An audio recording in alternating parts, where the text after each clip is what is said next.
Global media commented, "One day of voting can change the course of a nation. But that single day is the result of decades of history and crossroads." June 3, 2025, South Korea elected a new president. But this was no ordinary election. It was an unexpected snap election, held suddenly, amid a national crisis. What exactly happened? In the winter of 2024, South Korea was shaken by a political earthquake. On December 3, President Yoon declared martial law.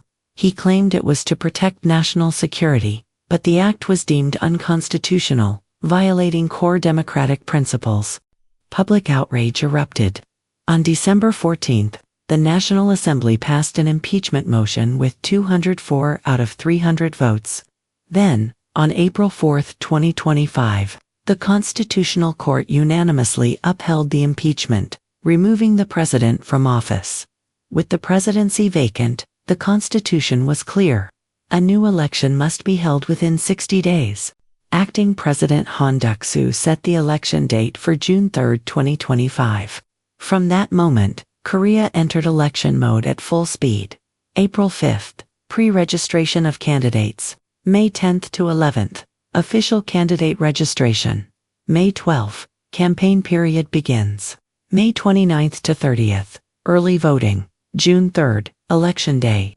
This election had a unique rule. The new president would begin their term immediately, without a transition team.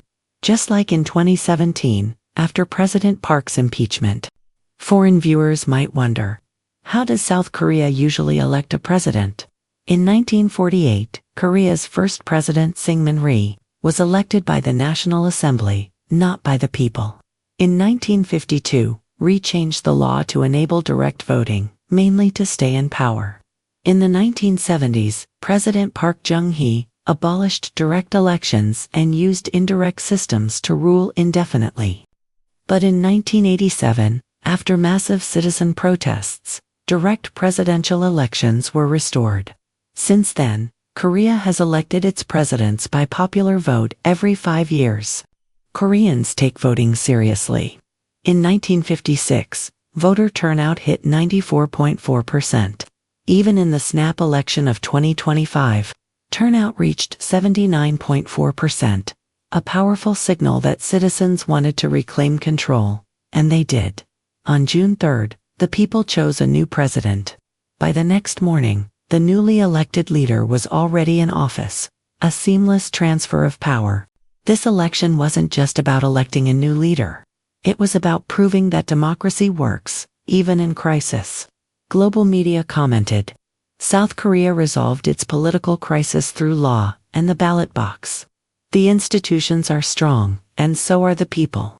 From war to dictatorship, from protest to reform, Korea's democracy has weathered many storms.